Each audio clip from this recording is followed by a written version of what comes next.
Good evening. बहुत ठंड है, लेकिन ठीक है, ठंड है तो है, इसी को एंजॉय करते हैं। बच्चों, एक कहानी सुनाते हैं तुमको। जेम्स क्लार्क मैक्सवेल, ये एक बहुत बड़े वैज्ञानिक थे।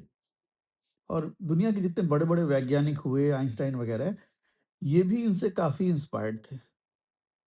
विज्ञान और विश्वास साथ साथ चल सकते हैं, इसका एक एग्जाम्पल ये मैक्सवेल साहब थे। James Clark Maxwell.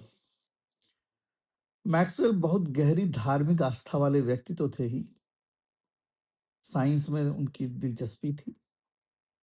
वे मानते थे कि दुनिया को समझना मतलब ईश्वर की बनाई हुई जो सुंदर व्यवस्था है, इसको समझना। एग्जिस्टेंस जो है, या ईश्वर का जो क्रिएशन है, धार्मिक विचार वाले इसको मानते हैं। और साइंटिस्ट लोग, बहुत लोग एग्जिस्टेंस पर विश्वास करते हैं। साइंटिस्ट बहुत लोग धार्मिक भी हैं, ऐसी बात नहीं है। तो ये जो सुंदर संरचना है ना, इसको समझना साइंटिस्ट का काम भी है और रिलीजियस आदमी का भी काम है। तो मैक्सवेल इन दोनों के मिक्सचर थे। विज्ञान उनके लिए प्रार्थना जैसा था।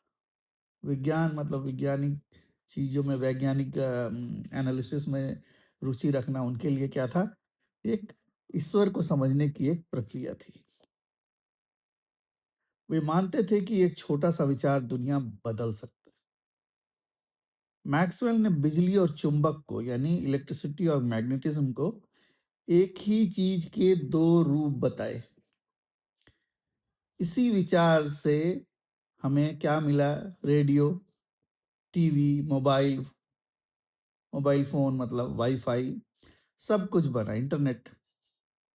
एक शांत व्यक्ति के दिमाग से निकला विचार आज पूरी पूरी दुनिया को जोड़ता है। मैक्सवेल बहुत पब्लिसिटी नहीं चाहते थे। आज की तरह तो सेल्फ प्रमोशन भी नहीं था उस जमाने में। फिर भी फिर भी उन्होंने बड़े बड़े कंट्रीब्यूशंस दिए हैं। सबसे बड़े वैज्ञानिक भी उन्हें मानते थे, ये तो मैंने पहले ही बताया। आइंस्टाइन, जिनको मानती है दुनिया की आज तक के सबसे बुद्धिमान साइंटिस्ट थे या व्यक्ति थे दुनिया के। आइंस्टाइन ने कहा कि न्यूटन के बाद मैक्सवेल ने सबसे बड़ा काम किया। आइंस्टाइन अपने कमरे में मैक्सवेल की तस्वीर टांग के रखते थे। मैक्सवेल की कहानी से एक बात और साबित होती है कि शांत और विनम्र रहकर भी बड़ा काम किया जा सकता है। पब्लिसिटी सीकर्स लोग सुने। मैक्सवेल बहुत प्रसिद्धि नहीं चाहते थे। वे चुपचाप काम करते थे, लेकिन उनका काम इतना इतना गहरा होता था कि सैकड़ों साल बाद भी लोग उनको याद करते हैं। उनके उनके उनकी थ्योरी से जो चीजें निकली हैं, जो इन्वेंशंस हुए हैं, उससे लोग उनको जानते ही हैं। जिग जिज्ञासा के प्रति उनका विचार ये था कि जिज्ञासा ही जो है, यानी क्यूरियोसिटी।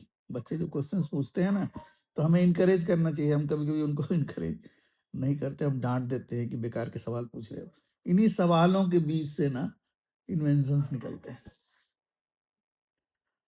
मैक्सवेल छोटी छोटी चीजों के बारे में सोचते थे, एकदम छोटी चीजें जिन्हें हम उड़ा देते हैं। क्या यार, ये छोटी छोटी बातें हैं, क्या समझना, क्या सीखना है, तो किताबों में ही मिल जाएंगे। जैसे छोटी बात मतलब बिजली कैसे चलती है, अगर बच्चे के दिमाग में आ रहा है तो हमें इनकरेज करना चाहिए, समझाना चाहिए। नहीं आता है तो दूसरे से पूछना चाहिए, किताबें देनी चाहिए। ठीक है।